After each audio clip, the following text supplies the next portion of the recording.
Ya, Assalamualaikum warahmatullahi wabarakatuh. Hari ini kita kalkulus 1 masuk ke bab 1, yaitu mengenai fungsi. Ya, limit sih sebenarnya, limit ya, karena fungsinya udah dibahas di bab 0. Di sini kita punya 5 subbab dari mulai pendahuluan, teorema, limit fungsi dan trigonometri, limit di hingga dan limit hingga ke kontinuan fungsi. Nah, kita mulai dari pendahuluan limit. Apa sih the idea of limit itu? Di sini saya ilustrasikan menggunakan lingkaran ya. Jadi kan kita punya beberapa geometri yang sebenarnya bisa kita dekati, kita tahu gitu nilai luasnya. Misalnya kita punya persegi atau kita punya segitiga, itu bisa kita tahu nih luasnya berapa, kelilingnya berapa. Tapi kan kalau kita punyanya lingkaran gitu ya, pada dasarnya kita bisanya cuma mendekati gitu ya dengan beberapa segi. Contoh yang pertama mendekati dengan segi 4 gitu. Terus contoh yang kedua coba diperbanyak lagi seginya, makin mendekati ya sama nilai aslinya. Contoh yang ketiga makin banyak lagi nih seginya. Jadi semakinlah dia mendekati dengan nilai aslinya, tetapi dia tidak pernah sama dengan nilai luas lingkaran pada aslinya. Jadi limit tuh hanya mendekati gitu ya. Begitu juga dengan ilustrasi kurvanya yang di sini. Nah, dia berusaha didekati dia dengan segi-segi ini, tapi ya balik lagi dia cuma didekati aja gitu, nggak pernah bisa sama dengan nilai aslinya. Oke, langsung kita lihat ke contoh fungsinya. Ya, di sini contohnya fx sama dengan x pangkat 3 min 1 per x min 1. Fungsi ini dia tidak terdefinisikan di x sama dengan 1. Jadi kalau kita masukin x sama dengan 1, dia jadi 0 per 0 kan, jadi tidak terdefinisi. Nah, tapi kalau misalnya kita coba cari, ya kita coba cari dari kanan dan dari kiri gitu ya, istilahnya dari kanan tuh berarti satunya ditambah 1,0001, 1,1 sampai 1, sekian. Itu ternyata semakin x-nya mendekati, jadi x-nya dimasukin ya ke fx, semakin x-nya mendekati 1, ternyata nilainya semakin kecil ke 3 gitu nih ya, jadi 3,8 sampai 3,003.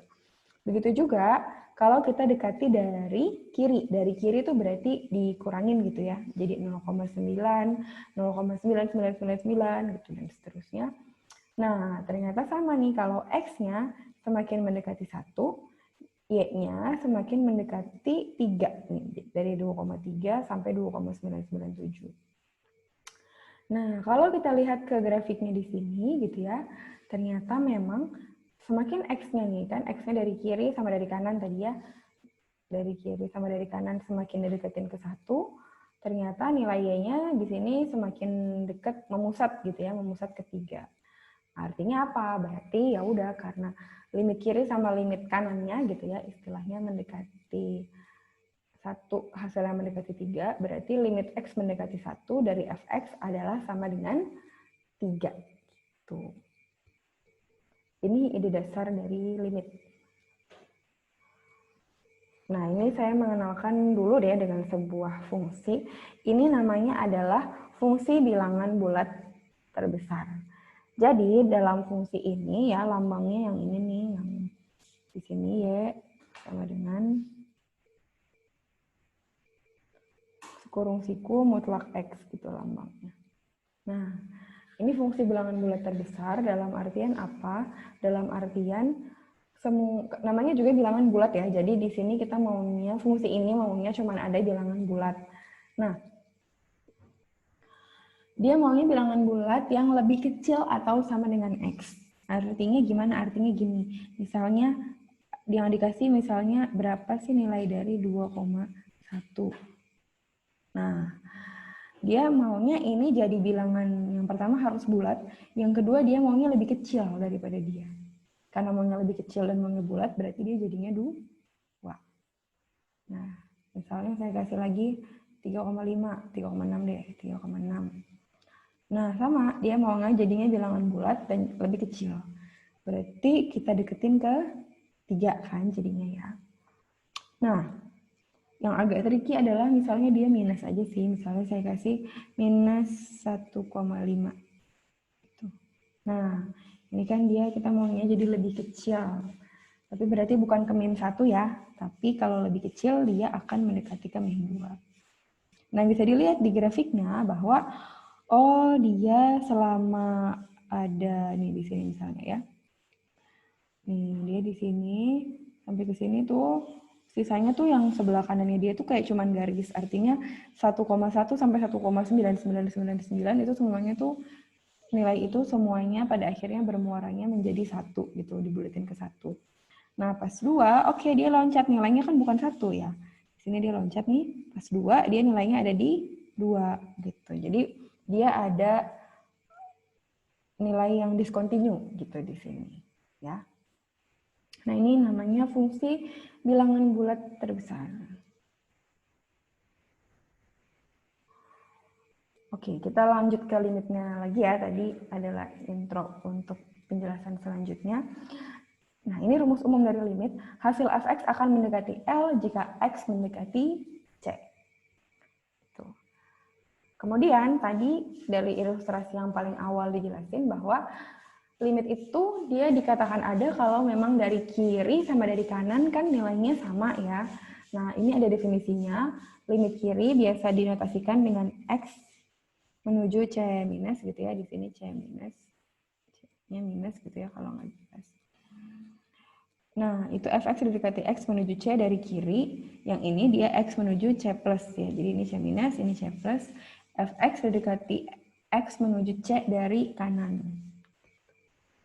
Nah, hubungannya apa dengan yang ini? Nah, tadi hubungannya si fungsi bilangan bulat terbesar ini adalah ternyata dalam fungsi bilangan bulat terbesar ini kita bisa membuktikan nih bahwa supaya sebuah fungsi itu punya limit di nilai x tertentu, dia harus ada dari kiri dan kanan nilainya sama. Contohnya, misalnya x menuju 2 negatif dari kiri. Kalau dari kiri, nih ya, dari kiri, berarti kan kita ambilnya di sini ya, sepanjang garis ini. Nah, dia hasilnya ternyata bulat ke 1. Sedangkan kalau dia 2 plus, gitu ya, dari kanan, kan masuknya ke sini, gitu ya. Nah, dia jadi hasilnya 2. Ternyata hasilnya beda ya. Nah, karena nilai limit kanan sama nilai limit kirinya beda, jadi di sini berarti dia nggak ada gitu nilai limitnya. Jadi ini kan limit kiri, ini limit kanan. Nah, kalau yang ditanya adalah limit x menuju 2 dari fungsi tersebut, ya berarti jawabannya adalah tidak ada gitu ya. Tidak ada. Kecuali kalau yang ditanya bukan nilai-nilai x yang bilangan bulat kayak gini. Misalnya yang ditanya limit x menuju setengah itu dari fungsi tersebut. Nah, udah berarti kalau setengah kan ada di sini ya. Kalau dideketin dari kanan maupun dari kiri, dia sama nilainya yaitu 1 gitu ya, dia ada karena terletak di dalam fungsi kontinu. Ya, jadi ini adalah ilustrasi bahwa oke, kalau nilai limit kiri sama limit kanannya beda, berarti limitnya ternyata tidak ada gitu.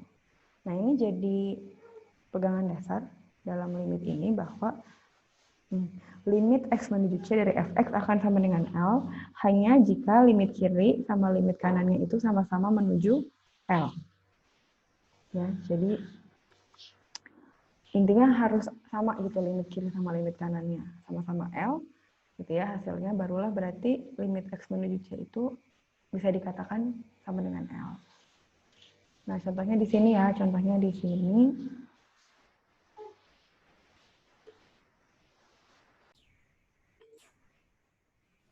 Nah, contohnya di sini kita lihat dulu yang x-nya min 3. Dia nilai di x min 3 di sini adalah 1 ya.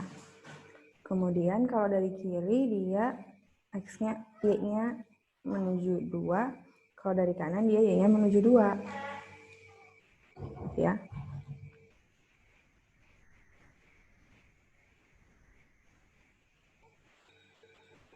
Nah, berarti di sini limitnya ada nggak kira-kira? Ya ada ya, karena tadi syaratnya adalah yang penting limit kiri sama limit kanannya menuju ke titik yang sama. Nah, di sini yang nggak ada adalah limit dari X menuju min 1 nih. Karena kenapa? Karena tadi nih ada fungsi yang ternyata oke, dia nggak cuma diskontinu ya. Di sini kan dia juga diskontinu nih. Tapi di sini dia bukan cuma diskontinu, tapi terjadi lonjakan. Jadi pas dia min 1, dari kiri dia mendekati 3, dari kanan dia mendekati 4 gitu ya, Y-nya.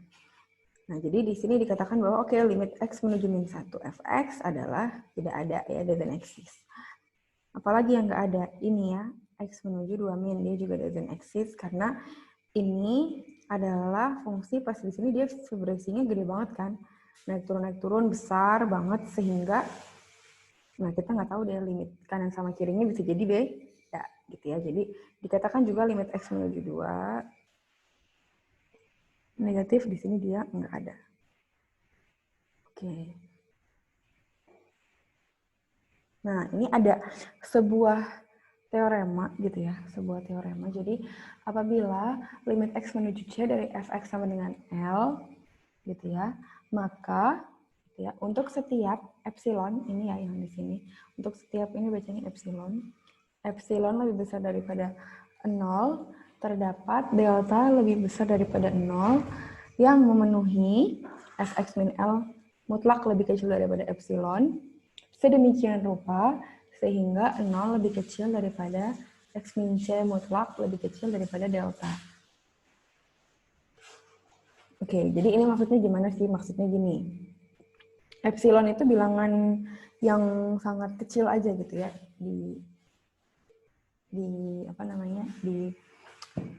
didefinisikan seperti itu gitu. Epsilon adalah bilangan yang sangat kecil.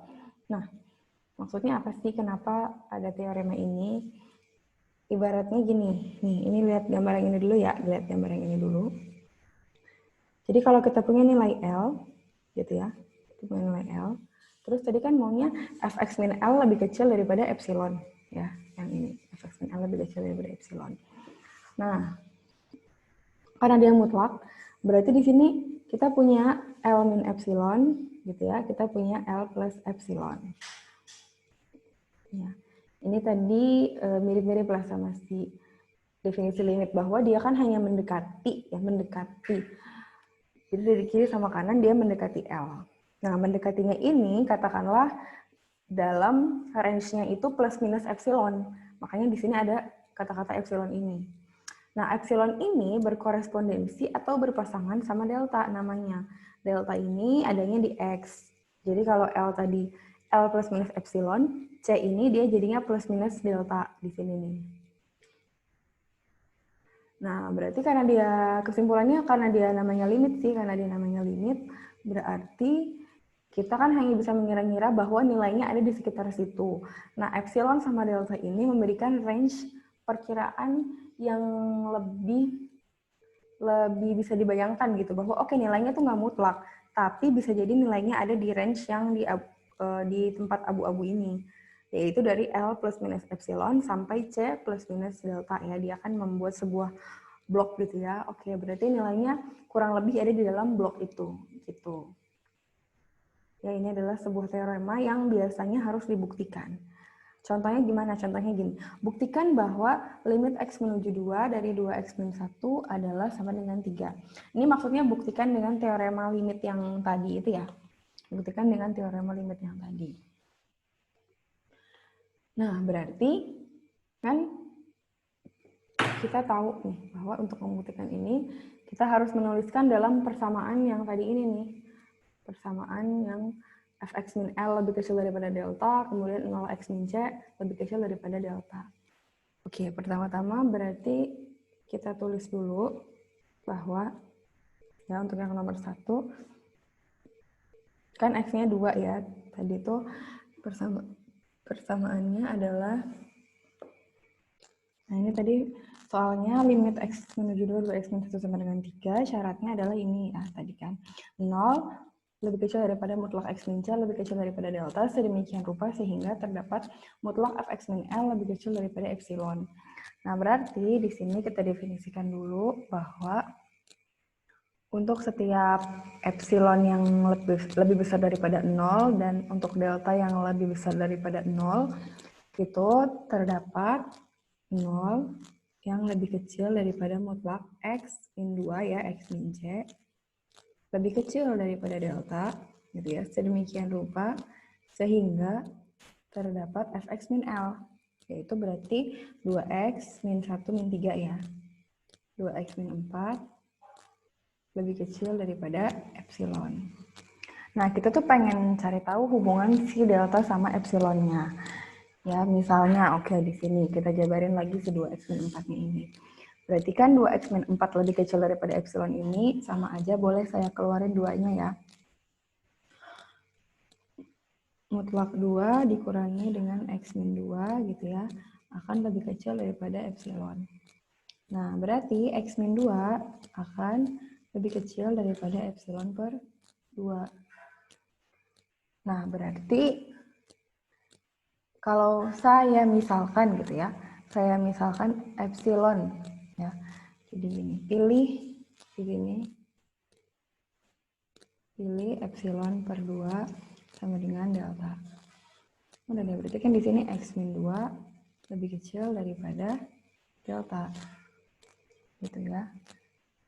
Nah, akibatnya di sini ini yang disamain ini loh, ini kan sama ya bahwa oke, x min 2 lebih kecil daripada delta. Di sini kita dapat persamaan yang sama, x min 2 lebih kecil daripada delta. Nah, berarti kita bisa nulis nih akibatnya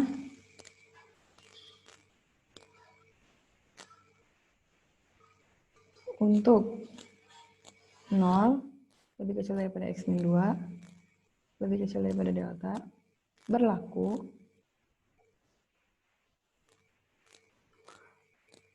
yang tadi, berlaku si 2x.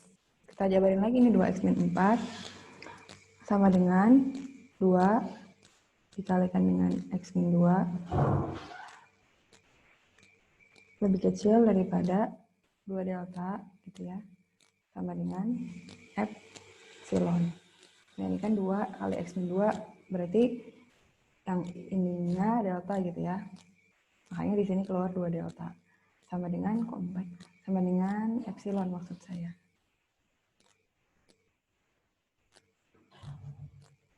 Dengan epsilon.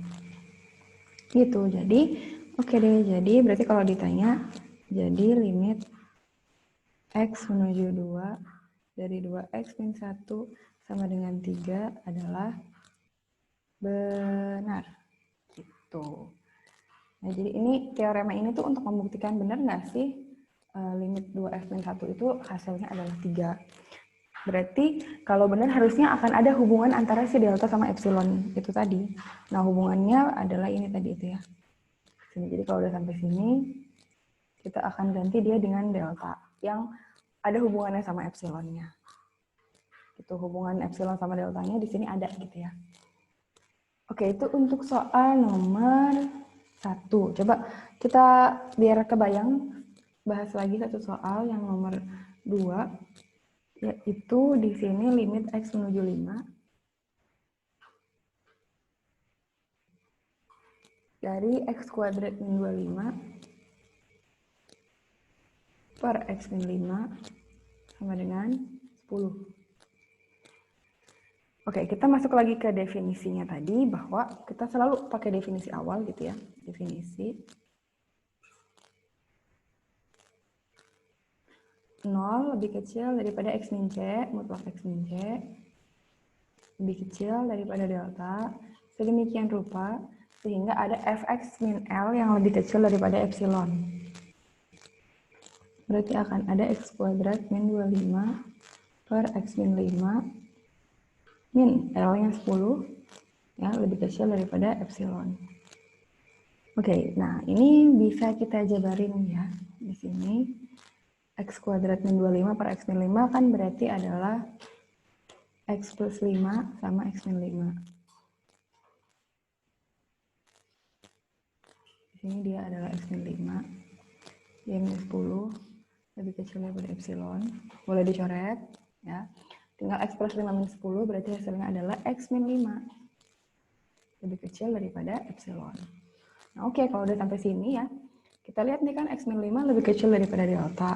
Nah, sama ini, berarti hubungan epsilon sama deltanya kira-kira apa? kira-kira epsilonnya akan sama dengan delta gitu ya.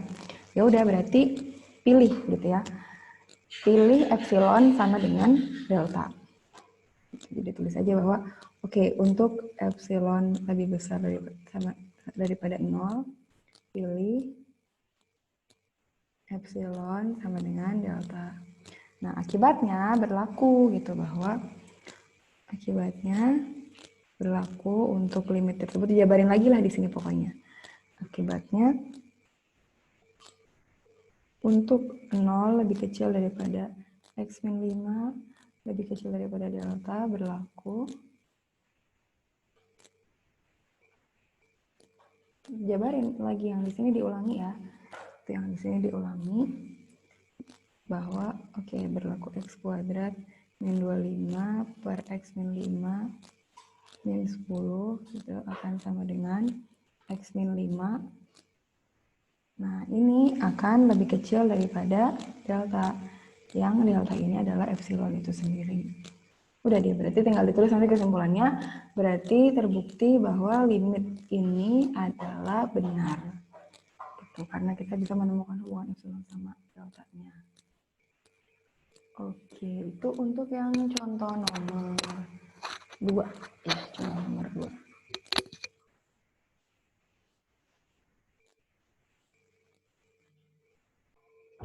Nah, untuk yang nomor 3, ini yang buktikan bahwa limit akar X ini akan sama dengan akar 3. Itu saya tinggalkan untuk latihan, jadi silahkan dijawab hari ini juga ya, maksimalnya jam 10 ya, saya setting jam 10. Ditambah sama ini. Jadi ada 2 soal ya, buktikan yang pertama tadi yang slide sebelumnya, yang kedua buktikan ini ya menggunakan teorema limit. Oke, itu untuk subbab pertama dari limit ya.